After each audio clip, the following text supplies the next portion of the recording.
Hi, everyone. It's Monday, April 3rd. I want to give you a brief update here on the Igniting a Healthy Legacy campaign as we have a couple projects still underway at Camp Foster and wanted to be able to share with you some updated visuals of those projects. And so uh, starting off with the Aranasium project, oftentimes I get to show you the exterior view of the Aranasium and what that will look like, but wanted to give you a brief glimpse of what it would be like to be inside of it. And as you can see, we have a nice covered space that will allow us to do a number of different activities from programming to even just setting up picnic tables, having a meal there, and just a great gathering space to continue to provide unique programming opportunities for those folks at camp. And just a reminder, this is what it's shaping up to look like on the exterior of the Aranasium. And so you'll see close proximity to day camp. There will provide a number of programming opportunities for the campers at day camp, but then also with connected walking paths. You can't see it through here, the snow. The Aranasium will be able to be accessible for all campers through resident camp and what have you, as well as groups and other activities that we'll be hosting here at Camp Foster throughout the year. Along with other projects going on at camp, the dining hall, as we've talked about, is a major priority project for us in terms of tackling this during a very tough winter here in Northwest Iowa. We've made a lot of considerable progress since I showed you the last photos here. And so, as you can see, we're getting fully enclosed here, and roofing for the entire facility will begin this week. And so it'll all really start to come together here very quickly. And as we talked about in the past, we're working towards trying to get everything completed before summer camp starts.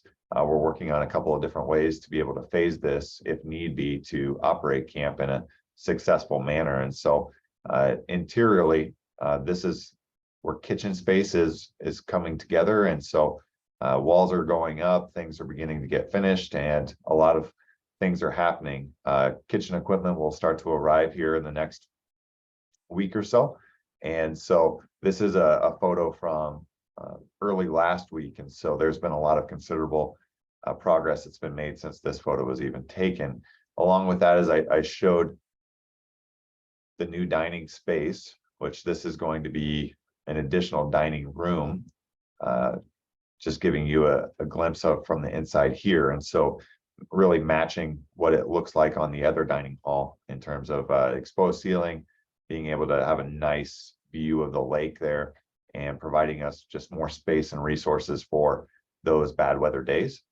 So it's not just about feeding people, which that's an important aspect of camp, but it's also about having enough interior spaces to be able to be successful during hot days, rainy days, and all those things in between. And so excited about where things are headed with these projects, obviously, and a lot of things coming together here to make camp successful here in 2023. And so just as a reminder here, in terms of fundraising, we've made a little bit of progress since my last update here, but continually working to raise funds on phase 2 of this campaign, where we're looking at raising the additional amount of money needed to complete the visitor center, which would be our new base of operations for our staff team to be on the front end of camp, and then looking to renovate camp's current office space into some new spaces for health purposes and to tackle a couple of other camp's needs. And so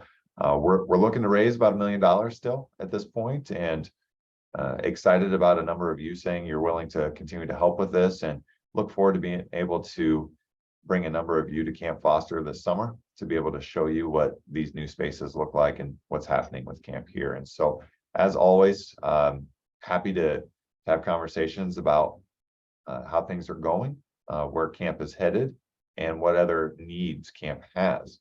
And so I want to be able to also share with you some updates, as I had mentioned in a previous update, that the YMCA of the Okoboji's would be recognized here at an upcoming NATO conference for philanthropy, for the work that's been done on the Igniting a Healthy Legacy campaign, as well as really the philanthropic work that's been happening over the past 5 years. And so with that, we will be receiving an award later in April at the conference in Houston. And with that, we are required to put together a video that encompasses our organization in terms of how our organization is important to our community, to our camping community, the support that's been shown towards it, and really somewhat of a feel-good video about our organization as we're a part of the awards banquet. And so, as I've directed you to the ignitecampaign.com website in the past, I would just encourage you to go there and check out that video to see that, as it was really well done by Kyle Struve, our communications director, and bonfire marketing team that helped us with putting that together. And so appreciate all the work on that. Most importantly, I just want to say I appreciate everything that you all have done for us. We're not having these update conversations without all of you, and just extremely humbled and grateful for the support that's been shown towards our organization over the past couple of years. And outside of this campaign, continue to work on things such as annual campaign for scholarships, specific mission programs to support, and a number of other things happening around the organization that are made possible by all of you. So with that, just want to say thank you again. Thank you for your support. If you have questions about anything that I went over here today, or other ideas or conversations, please let's have them. And with that, again, looking forward to some warm weather and things turning green as opposed to white. So with that, thank you, everyone.